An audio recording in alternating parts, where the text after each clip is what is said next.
What's going on, YouTube? Metal Complex here, and today I've got a special video. This isn't really a review, it's more of just an update to my current rotation. This is a Generation 6 XM-18 Harpoon Spanto, full titanium in S35VN. Hinderer fans will know that this was very recently released. This is the most recent blade shape that Hinderer released. And fans of my channel will know that the very first video that I did was actually an XM-18 3.5-inch Harpoon Spanto.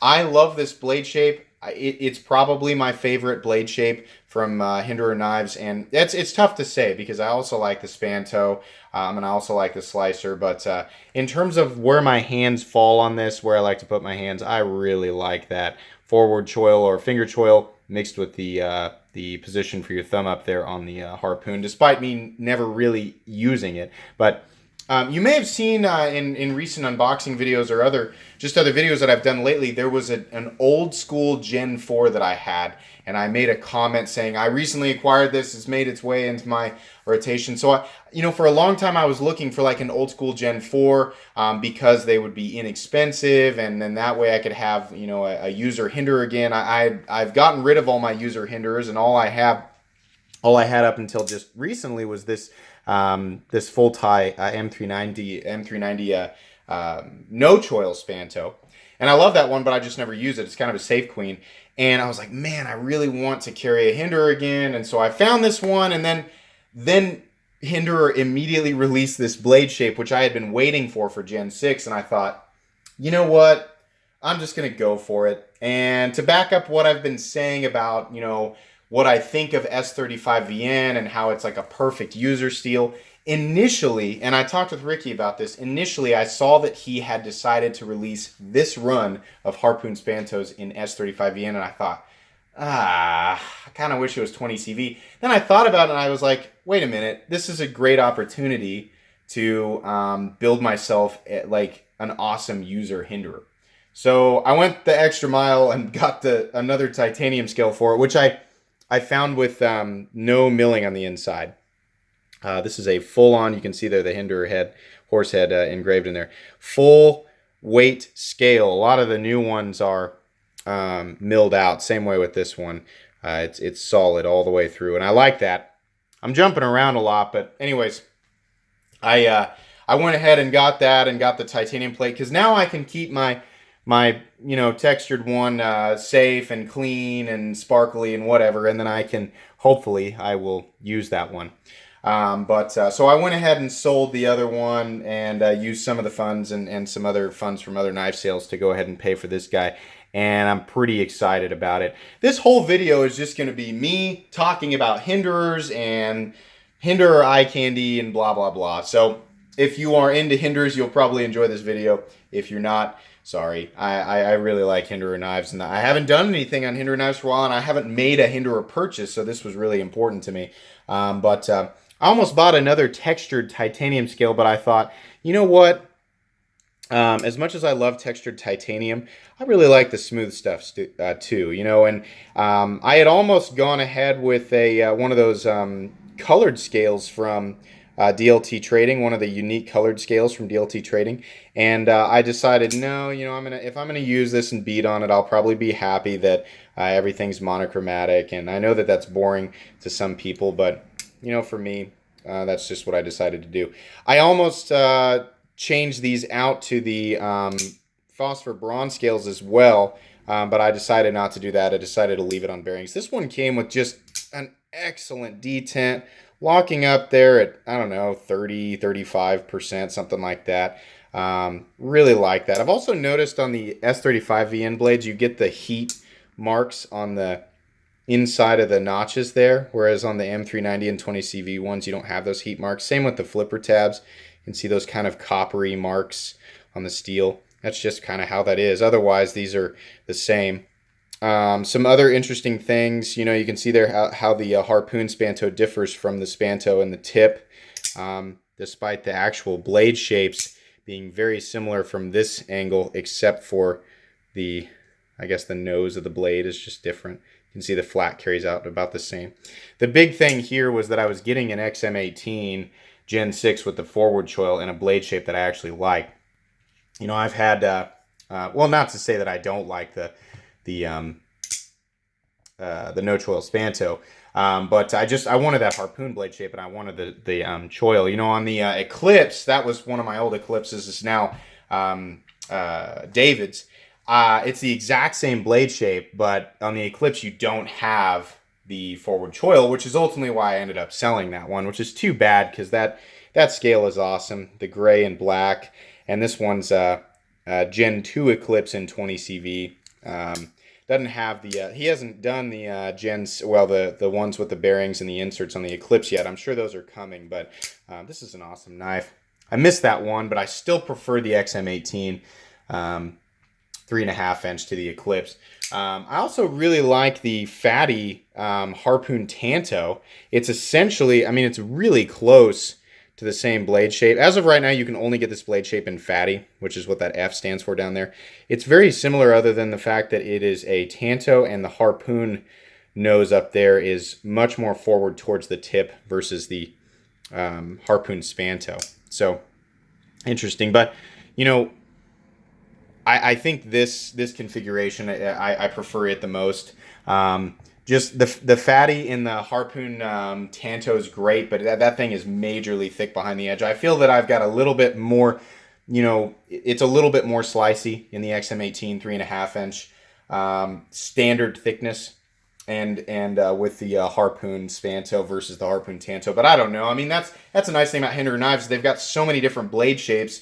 You can kind of just pick and choose exactly what works for you. I also considered buying a full track, but the full track is just a little bit too big for me.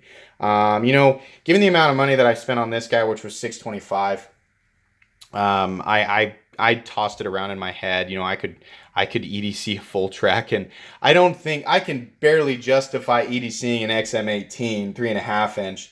I just had a lot harder time having handled the full track justifying it for EDC. Now, that's not to say that it wouldn't make a great everyday carry knife for some people. Some people, I'm sure, could actually justify carrying this. But for me, as awesome as the full track is, it's just not something that I think I really need to be carrying every single day. So that was out for me. Also, you know, I've talked about this in like my my ideal folding knife mini series, where I talk about the quest for the ultimate folding knife.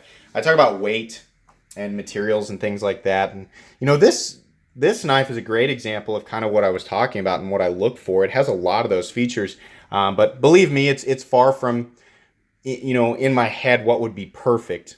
But I wanted to talk about something I brought up was weight and how it's not really something that sways my decision all that much until it gets up crazy. But I'll show you what these weigh, full titanium and with no milling on the inside.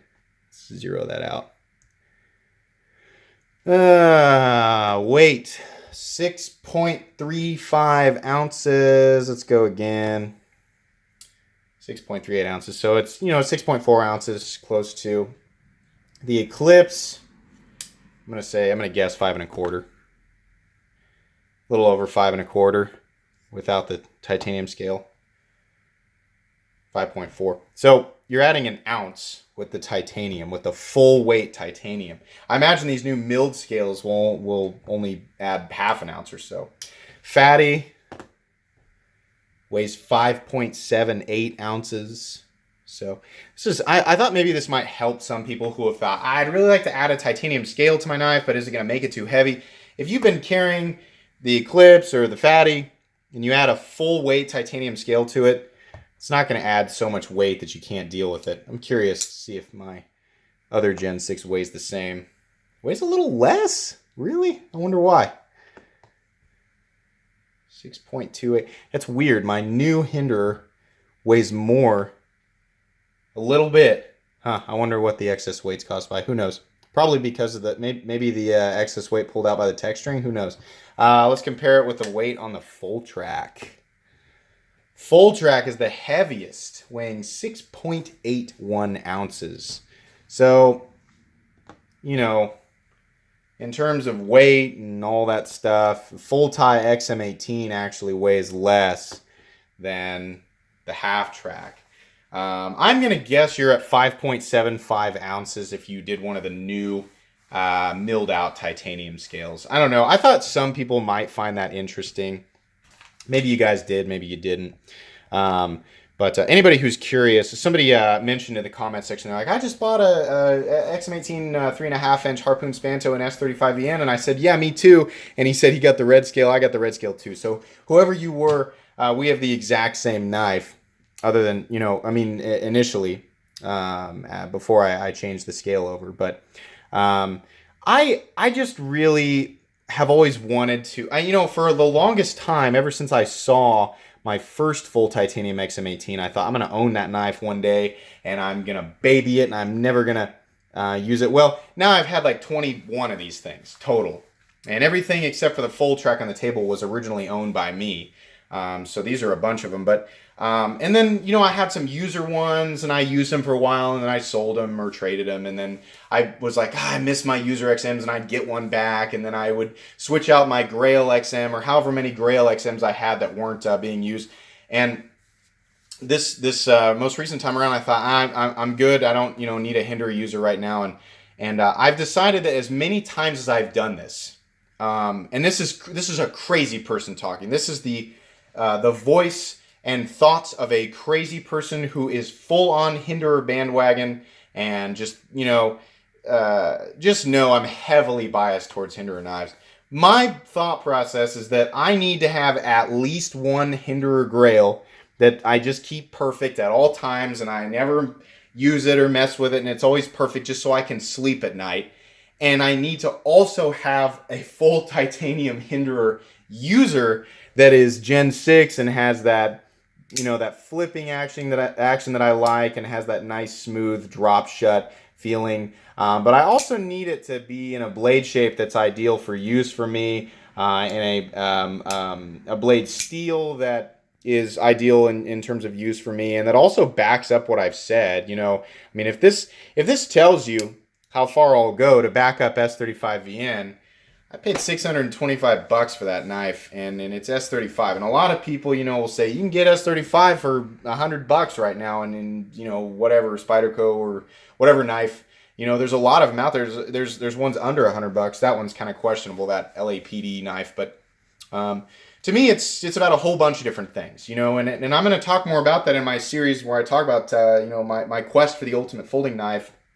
But Hinderer knives strike exceptionally close to that line in my head, you know, and that's why I am just obsessed with them, and why I have so many or have owned so many, is that they're so freaking close to everything that I want in like a perfect folding knife. And they honestly, Hinderer knives help me mold what I expect from a folding knife and what I want, you know, both aesthetically and functionally, and just in terms of appreciation and how things feel, you know, things that are like, that have nothing to do with utility at all. You know, if you're a part of this world and you're interested in premium knives, you know, you can deny it if you want, but all of us are attracted to folding knives for things beyond the utility of them. You know, I mean, a lot of us enjoy how the hardware looks, you know, or how the scales look, you know, or how the blade finish looks. You know, I mean, all of those little things, you know, the blade shape, maybe the pocket clip's really cool and has, in this case, some flaming or something on it. You know, things like that do attract most, I would say 99% of us, you know. And so all of that, you know, I will go quite a ways to get exactly what I want there. But that's the only way that I'm going to like feel 100% good about my rotation and what I'm keeping safe. I got a lot of other things that I don't use, but in terms of my rotation, I need to have a Hinderer in there. But I want it to satisfy all those things for me. I want it to, you know, have the titanium and have the bearings and the lock bar insert and have the action that I want. And you know, I feel a sense of pride, of ownership carrying this thing, and I feel a sense of exclusivity, even though anybody who is willing to pay for it can own it. It's not like you have to be a special person to have a Hinderer.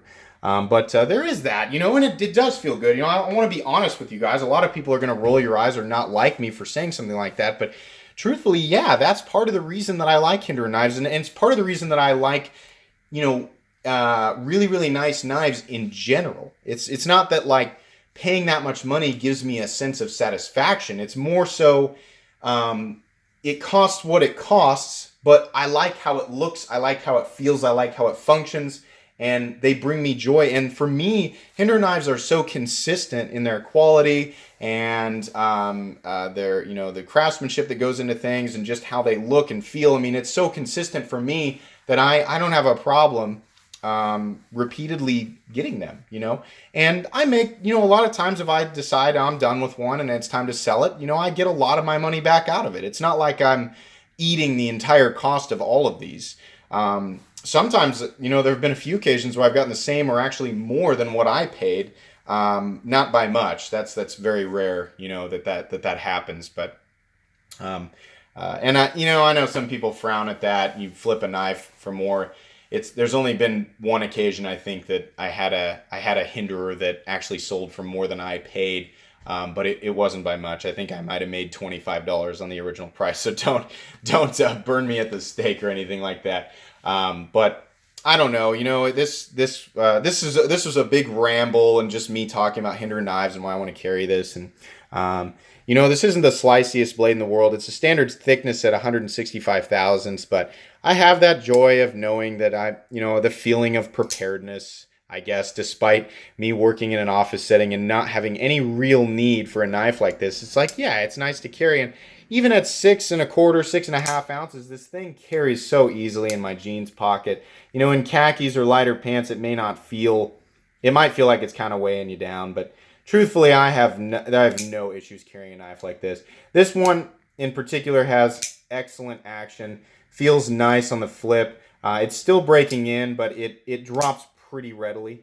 You can see here's about what we're working with on the action there. And it's just perfectly centered. I mean, just beautifully centered. The titanium plate, the installation process was super easy as usual. That new spanner tool I've got, you know, or the Hinderer Armor's tool, despite it being pretty expensive, it does help out. It's nice on the disassembly, but I don't know, you know, I'm really, really happy with that. I'm excited to use it. And I always say I'm going to use the Hinderer, and then I have reservations and I don't use it quite as hard. I wanted to have a Hinderer that I would use and not have reservations. And, you know, I'm hoping that this is going to be the one. Now, I'm saying that because I have something coming in that I kind of wanted to, you know, I wanted to talk about a little bit. Something really cool. You guys have heard me say, you know, I touch up knives, or I sharpen some knives every now and then, or I'm afraid of M390 because it's hard to sharpen. Truthfully, my sharpening experience is so basic. I probably make it sound like I have some sort of professional sharpening experience, and I don't. You know, I have a few whetstones that I'm not 100% sure exactly how to use, and I've never been able to get my angles exactly right. And then I've got, you know, a ceramic rod, and then I've got you know, I'll use a kitchen rod sometimes, and I've got a leather strop. And basically what I'm able to do is just make minor touch-ups on knives and get them back to reasonably sharp, up to steels like S35VN, which is part of why I like it so much, because somebody that's a novice at sharpening like myself is actually able to kind of get a reasonable edge back on it, you know. But M390, M4, Maximum, you know, ZDP 189, steels like that, no way. I've tried. I can't, I was never able to do it. So I decided that maybe it's time that maybe I change that. Because if I'm going to say stuff like, you know, S35VN has excellent edge retention and it's nice and easy to sharpen, or M4 is really hard to sharpen, but it's got even better edge retention. If I'm going to say stuff like that, I don't want to lead anybody astray, because I have people message me and ask me questions about sharpening. And if I'm going to say stuff like that, then I should be able to back myself up a little bit more, or at least partially understand what I'm talking about when I say that. So I made a purchase. Another purchase in addition to this knife that I think is going to aid me there. And I think it'll be fun for the channel. It'll be fun to, you know, kind of explore that with you guys and learn with you guys. And then you guys can comment and be like, hey, you're doing that wrong, dummy. You should consider this. And I don't know, it'll just be kind of a learning process and kind of an adventure for the channel, and I might be able to make a series out of it. If you haven't guessed by now, I purchased some a professional sharpening system. Now it's not a Wicked Edge, because those are more money than I was willing to pay, but I did get a really nice system. So hopefully it comes in soon. I don't think it's here today. I'm actually looking out my window right now. The mailman literally just walked up to the mailbox, and while I was talking, I was looking to see if maybe he brought it, but it doesn't look like he did. But it's coming soon, and it's going to be something that I'm going to share with you guys on the channel, and I mean the learning process anyway. So expect to see that. But anyways, this video is not going to take the place of my regular daily knife review. It was just me wanting to show off my new Hinderer and talk a little bit. For those of you who did stick around, probably just Hinderer fans, for those of you who did stick around, I hope you found this video at least mildly entertaining. If you did, please leave a like. If you'd like to check out my other content, I do of course have lots of videos of knives that are either expensive or inexpensive that I do or don't like, so please check those out. And if you enjoy all my content, then please subscribe to my channel, because there is definitely more coming. Thanks again for watching, everybody, and have a great day.